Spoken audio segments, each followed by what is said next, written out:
हुकूमत दिल्ली को इस बात के लिए मुबारकबाद पेश करता हूं कि दिल्ली सरकार ने एक बड़ा अहम फैसला अदब और सकाफत के हवाले से ये किया है कि जब उर्दू मुशायरे होते हैं तो उसकी सदारत कोई हिंदी का वरिष्ठ कवि करता है।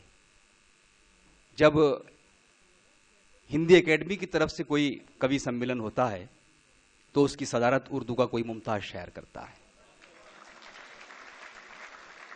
इस पैगाम को यूं समझा जा सकता है दिल्ली हुकूमत के कि उर्दू भी हमारी है, हिंदी भी हमारी है, एक खालिदा खानम है, एक राजकुमारी है। तो ये दो बहनों को करीब लाने की जो कोशिश है ये वाकई एक ऐसा अमल है कि जो उस काम में भी ये मददगार साबित होगा जिसका पैगाम आली मर्तबत मनीष सिसोदिया साहब ने यहाँ दिया है। दोस्तों, वाकई ये अलग मसला है कि कोई तस्लीम करे न करे, क्योंकि तोड़ने वालों को एहसास नहीं होता है, लेकिन जो टूटता है उसको एहसास होता है। मेरी बात आज के इस मुशायरे का जो एक स्लोगन है वो यही हो सकता है कि नफरतों का इतना जहर भर दिया गया है कि ऑक्सीजन कम पड़ गई है। नाइट्रोजन है, ऐसी ऐसी गैसें हैं तो ऑक्सीजन तो कम पड़नी है। लेकिन सवाल ये उठता है, इस सवाल को सोचना पड़ेगा कि सिर्फ 60 लाख रुपए सांस के लिए नहीं है, जबकि करोड़ों रुपए में एमएलसी खरीदे जा सकते हैं, राज्यसभा के मेंबर खरीदे जा सकते हैं, मेंबर पार्लियामेंट खरीदे जा सकते हैं। तो एक दर्द है जिसका इजहार आली मर्तबत मनीष सिसोदिया साहब ने किया और उसी दर्द से इबारत है आज का ये मुशायरा।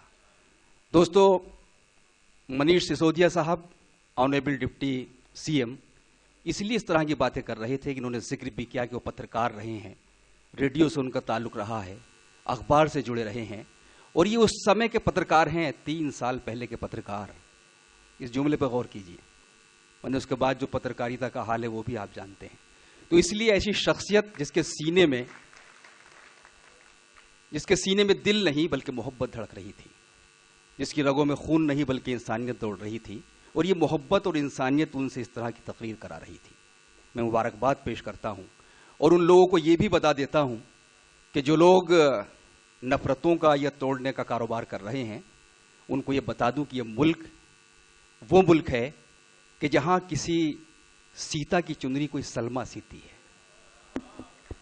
ये वो मुल्क है जहां रसखान जैसा कवि बड़ा शायर कन्हैया की महिमा बयान करता है।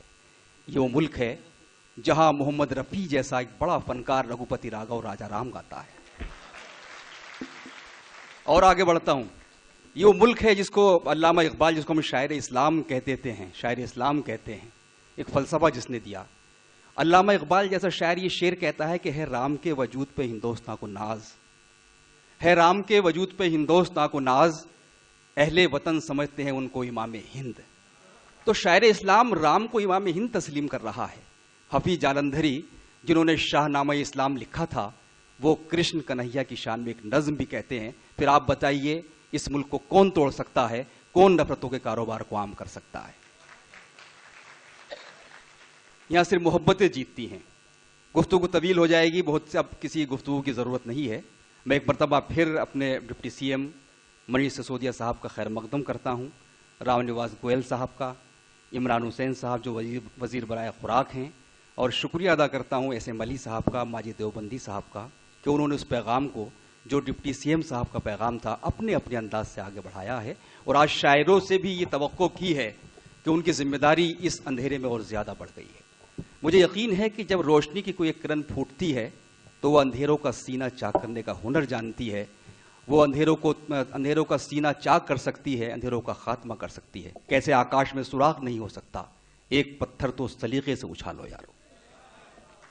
तो वक्त आ गया है कि जब पत्थरों को हमें सलीका सिखाना है, सलीके से उछालना है और इस आसमान में सुराख करना है, ताकि वो मुल्क जिसका जिक्र मैंने किया कि किस तरह से हम दिवाली की मिठाई एक दूसरे के घर पर जाकर खाते हैं, हमारे यहाँ लोग सिवैयाँ खाते हैं, फिर क्या हुआ अचानक कि इतनी नफरतें भर दी गई, तो सोचना तो पड़ेगा।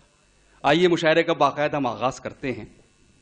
मैं उन लोगों से गुजारिश करता हूं कि हमारे जो दिल्ली के सामीन हैं वो अपने जुमलों से इस तरह की बातें करते हैं, लेकिन जिस तरह एसएम अली साहब ने कहा कि जब तक आप चाहेंगे मुशायरा चलेगा, उनकी नजर पहले ये 4 मिसरे कर दूं कि पहले छेड़ूंगा कहानी में फंसाने वाली। पहले छेड़ूंगा कहानी में फंसाने वाली, फिर सुनाऊंगा तुम्हें बात सुनाने वाली। और तुम जो उजलत में जिए जाते हो दुनिया वालों, इतनी जल्दी भी कयामत नहीं आने वाली।